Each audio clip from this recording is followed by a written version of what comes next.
Let's talk a little bit about the use of social media by political figures. They use it now to speak directly to voters, bypassing the mainstream media. They can have a big effect on the way the candidates campaign and how much success they have campaigning.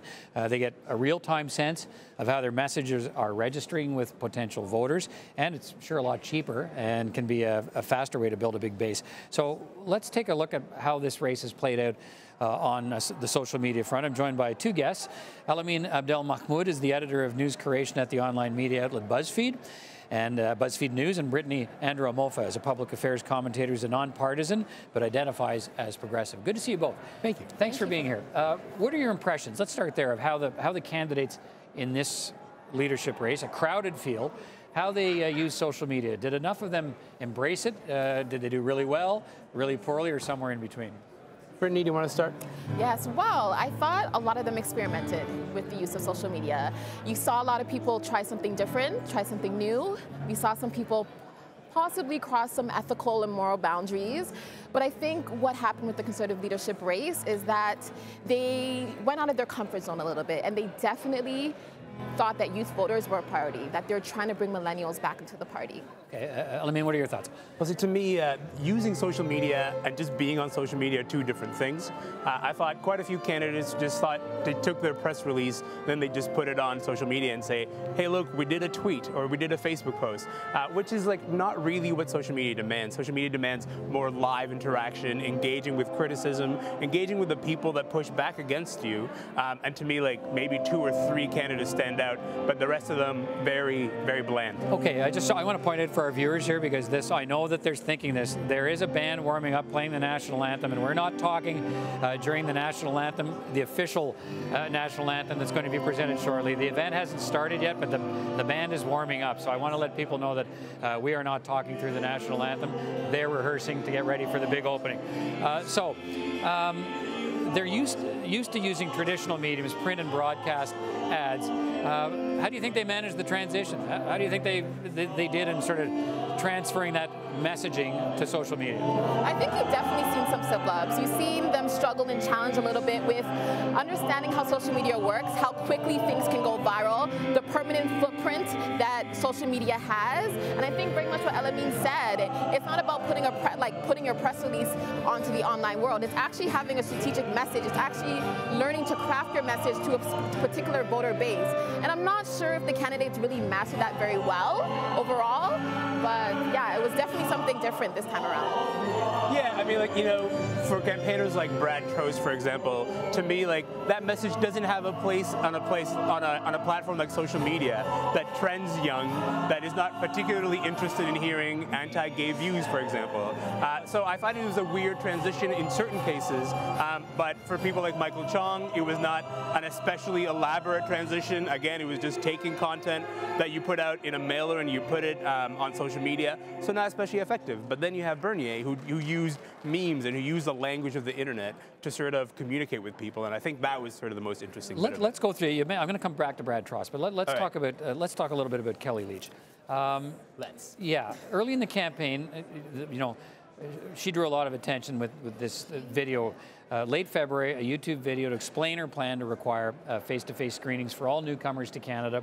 A lot of people were talking about this video for its content, but more of them were talking about the way she delivered the message. Let's listen to a little bit, then we'll talk about it. Speaking to thousands of Canadians. Canadians who are both members of the party and those who are not. Everywhere I go, I hear the same message. Canadians are proud of their country, and they are proud of their unified Canadian identity. They are proud of shared values.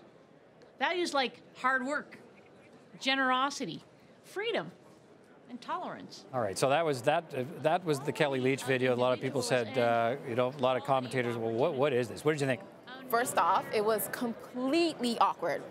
I remember watching it when it first aired, and I was in shock at how this passed through production, number one, but also just the delivery of the message. It was static, it was offbeat, but it was also something that was interesting about it. It was captivating. It actually drew people in out of disbelief, more so out of the strength of the message itself. Yeah, I mean, the idea here, Kelly Leitch, I've talked to her about this, the idea here was to bypass what everybody was saying about her policy on screening new Canadians to actually explain it in this video. So did it work? But she could have talked like a normal person, right? She could have talked like you and I. She could have not paused for 35 seconds in between each sentence, but she didn't do that. And I think that was a deliberate play to sort of get how people on Twitter will make fun of it, but also they'll talk about the content.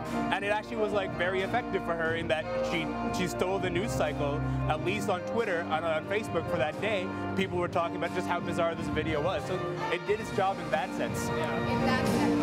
Yes. It's not a win.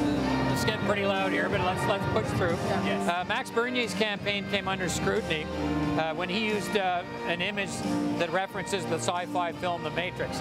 It's associated with the alt-right. Choose the red pill is what he asked, and vote Mad Max, and that caused a big stir. What are your thoughts about that effort? It was terrible. Number one, when you're using social media, you do have to make sure that whatever image, GIF, whatever soundbite you're going to use is on trend, that it's up to the times. I think whether they want to use the excuse that it was a reference to the Matrix in the the late 90s, early 2000s, you need to do your research. You really need to see what are now people referring this reference to. What is this new meaning? You just can't take things that used to be used in the past and feel like you can apply now to this new social media age. Awkward again. That's right. Yeah. I mean, not to make too many baseless accusations, but I sort of think they knew exactly what they were doing in that moment. So that image has been co-opted a lot to be used by men's rights activists, and those people tend to be attracted to the alt-right mentality. They tend to really be attracted to conservative candidates. That happened with the Trump campaign. I think they were sort of trying to signal those people that they understand their signals, that the way that they communicate. So I don't think it was accidental. I think it was sort of a dog whistle, if you will, for those people, and they heard it loud and clear. Let's finish. Let me come back to the Brad Trost. You touched on it earlier. There was a tweet, Brad Trost tweet, "I have not marched in any gay pride parade. Further, I will not march in any gay pride parade as leader of the Conservative Party of Canada, nor will I march in or fund any gay pride event of any kind as Prime Minister." Now, he used that to solicit support from the people that are part of his base. So, I mean, there's two things to consider here, I guess. The appropriateness and the audience for the message, and the people he's actually trying to reach, even if some people don't like it. Tell me about that. Well, first I do want to clarify that Brad Trost's comments were completely homophobic and completely transphobic.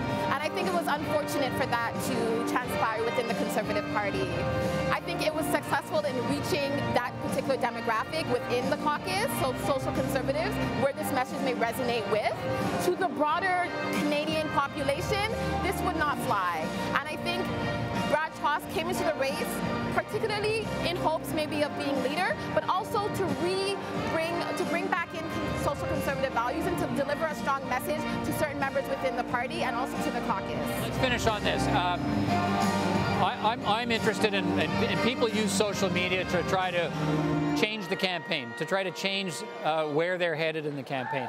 Did it work? I mean, that's the ultimate. Did it influence the outcome of the campaign? You know what? I would say, and not a lot of people are willing to give Kelly Leitch credit for this, but I am. I think for her, at least in the initial stages, it worked. After Kelly Leitch put out those videos and those messages, Global, the CBC, they all commissioned these big, long polls to take a look at where Canadians are with the relationship to immigration. Now, that's one way to hijack the conversation, right? That's one way to take the conversation and say, I want to talk about this, and now people are talking about it. Now, did it backfire? Absolutely. I don't think people were particularly warm to that message that she was putting out. But at the same time, in that moment, she set the agenda, and it really worked for her. All right, lots to consider. Thanks for your insight on this. Appreciate it. Elamine Abdelmahmoud, editor of news creation at the online media outlet BuzzFeed News, and Brittany Andrew-Amofa. Good to see you both. Thanks for being here. Thank you for having me. Appreciate it. Thanks. Here.